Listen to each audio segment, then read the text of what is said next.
Olá, bom dia, boa terça-feira. Inclusive, acho que isso não vai subir na terça-feira, porque já são terça-feira à noite, eu tô um pouco atrasada. Eu queria falar então um pouco dos que amor não tem nome próprio. Isso foi uma reflexão, assim, que eu fiz a partir de uma situação, e eu vou contar a situação. E aí a gente pode falar um pouco sobre isso.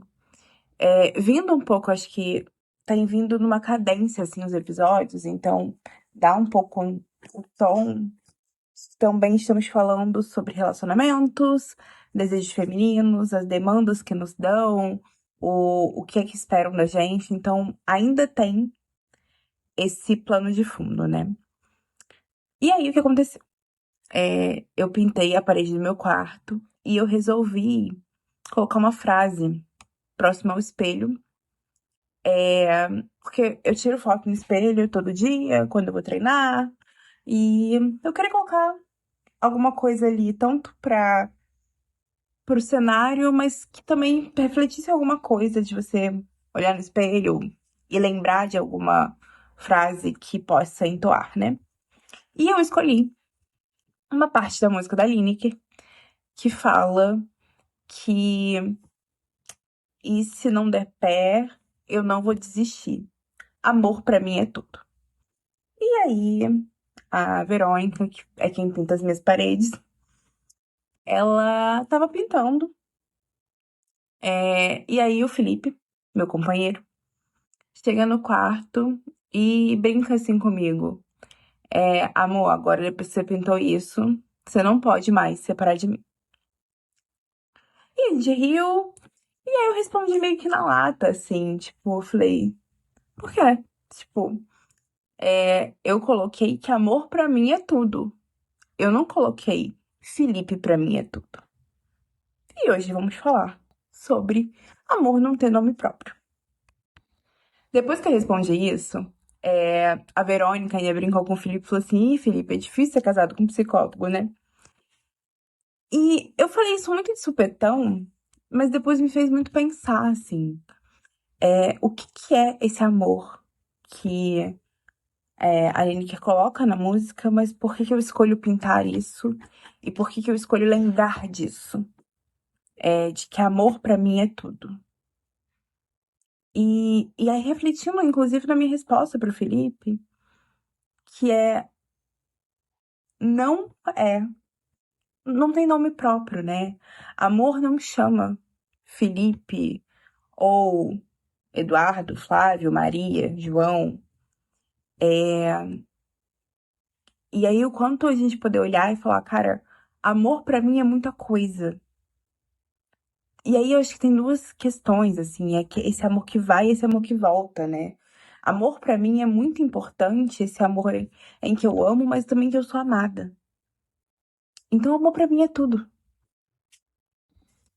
Então, pode ser essa coisa do até não se não der pé, então pode ser que em algum momento não dê certo, em algum momento haja um término, que seja traumático, que seja triste, mas que eu ainda vou buscar amor em outro lugar. Ainda vai ter amor em muita coisa. E aí eu acho que tem uma expectativa de que amor tenha nome próprio.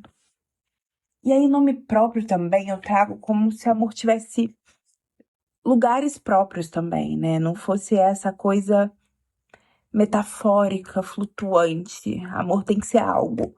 Então, as mulheres foram muito engessadas nesse lugar. Então, amor é a maternidade. Então, que é o que a gente trouxe também nos últimos episódios. Então, é preciso ser mãe. Amor é. E aí, a gente vai falar de uma mulher mais moderna. Amor é trabalho. Amor é carreira. Amor é profissão. Amor é arte. E amor é isso tudo, né? De alguma forma, essas coisas estão colocadas no amor que se vai, no amor que se vem. E aí, quando eu trago isso de não tem nome próprio, não é Felipe pra mim é tudo, é porque se não for isso, do metafórico, do eu posso nomear de amor muita coisa. Se amor tiver um nome, a possibilidade de fracassar, de sofrer, De sofrer que eu falo não é nem, tipo, de se entristecer, não, e de fracassar nesse sentido, não, é de virar um vazio. De se o amor era isso, e isso acabou, acabou. Então o amor não é, e não pode ter, e não pode ser algo. Mas amor pode ser tudo. Pode estar nesse lugar de amor pra mim é tudo. Porque é algo no tudo que move, ou tudo que faz arte, que faz trabalho, que faz felicidade, que traz movimento, também traz tristeza, mas eu acho que é bem nesse lugar que não é um lugar vazio.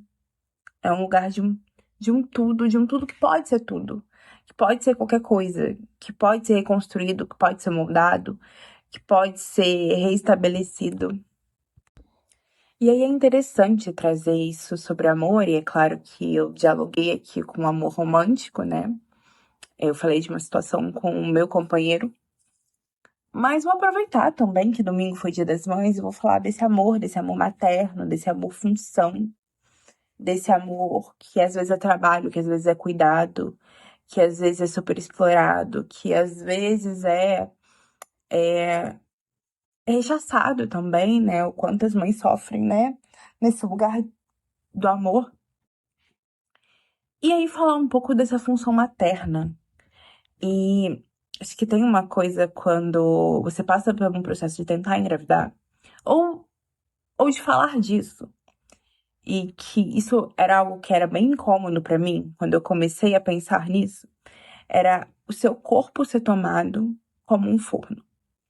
E aí eu vou ampliar um pouco a discussão pra gente pensar tanto a maternidade como ser mulher, como as relações que se colocam, o quanto existe uma função de um lugar onde a gente precisa ocupar. E aí tem essa ideia de se eu vou ser mãe, eu preciso ser um forno. E um forno tem uma funcionalidade, um uso.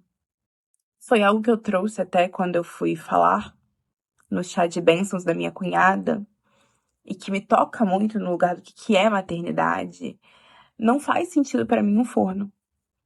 Porque um forno, ele, ele tem um lugar de uso funcional e ele não tem um lugar sentimental, não.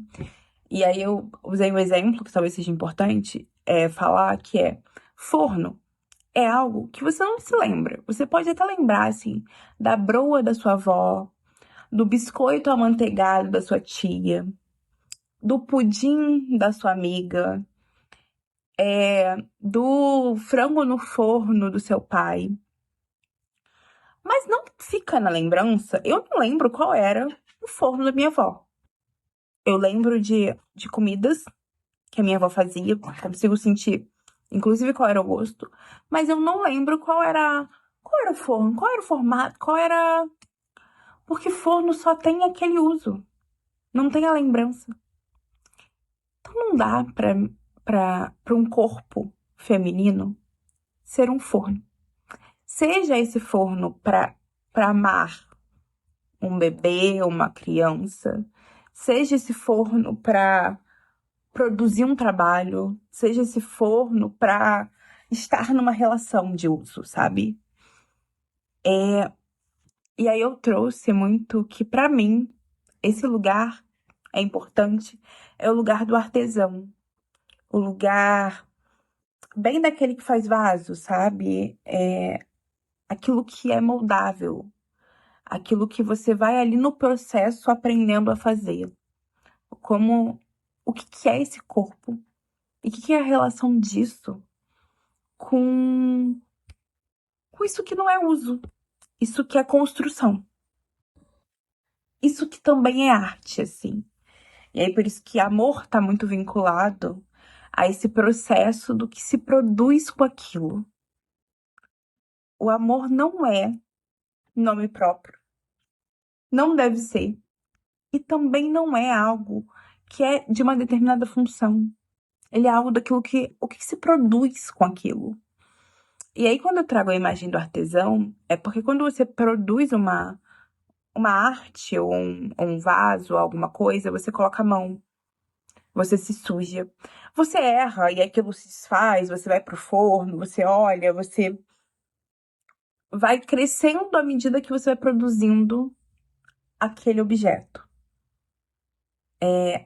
Aquilo ali também acaba pesando, assim, tanto a tua raiva quanto a tua leveza. Você vai colocando a mão para aquilo ser produzido. E se não der pé, eu não vou desistir. Amor pra mim é tudo. Tem muito a ver com isso pra mim, assim, do que se pode produzir, do que é. Eu não fui feita pra isso. Eu produzo, eu construo um lugar do que é importante pra mim. Hoje o objetivo foi rápido. Eu acho que eu trouxe essa cena. O objetivo desse podcast, pelo menos das direções dos meus episódios, é que haja algo que faça sentido pensar e sem precisar ser longo e que não precise ser uma mega informação que é preciso adquirir, que é preciso ter função, que é preciso você mudar, sabe? Bem nesse lugar de bate-papo. E aí talvez seja refletir sobre que nomes você tem colocado nesse amor que não tem nome, sabe? E como é importante se conectar com esse teu sentimento. O que é amor pra você? Porque quando Lineker fala que amor pra ela é tudo, é o amor pra ela. Quando eu resolvo pintar, eu resolvo escrever aquilo na parede e me lembrar disso. Que pra mim, Carol, amor é tudo. E o que eu tô disposta por amor. E isso é interessante até naquela cadeia de conversas que eu tenho tido com vocês, onde eu falei que eu acabei reorganizando a minha vida nessa ideia de construir uma função para ser mãe. E aí eu me deparo com uma vida onde era mais funcional e demonstrava amor sobre mim mesma. E aí eu não falei naquele episódio, né? Mas eu vou trazer agora o quanto isso aparece, e aparece desse lugar também de amor.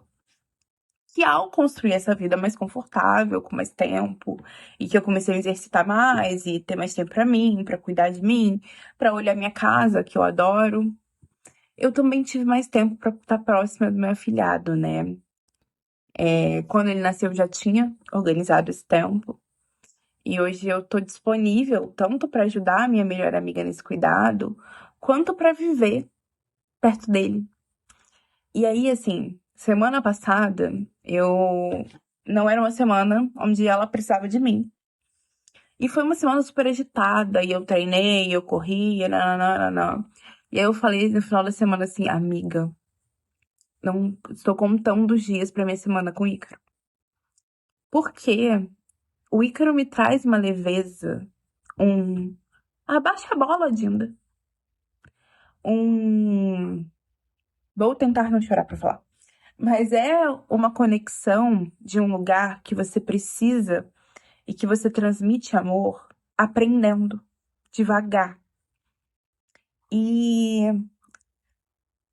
e quando você está em contato com o bebê, isso é muito dinâmico, porque isso muda muito, a necessidade deles mudam.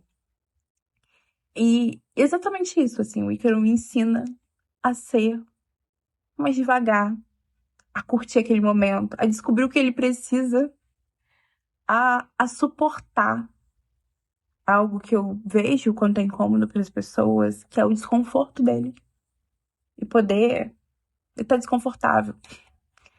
E eu vou precisar aprender mais sobre ele para poder auxiliar ele nisso. Não dá para, não é rápido, eu não vou calar ele rápido. E e aí é isso, assim, é descobrir esse amor que não tá nessa função também, que é nem a função de Dinda, nem o amor agora para mim chama Ícaro. Não é isso. Mas o quanto o amor aparece nisso que se dá e no que se recebe. Nisso que tá nessa troca. E aí ele transborda nesse sentido não romântico, né? Deslumbrante.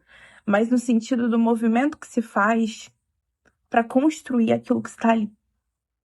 Então, talvez em algum momento não dê pé e a gente não desiste. É isso por hoje.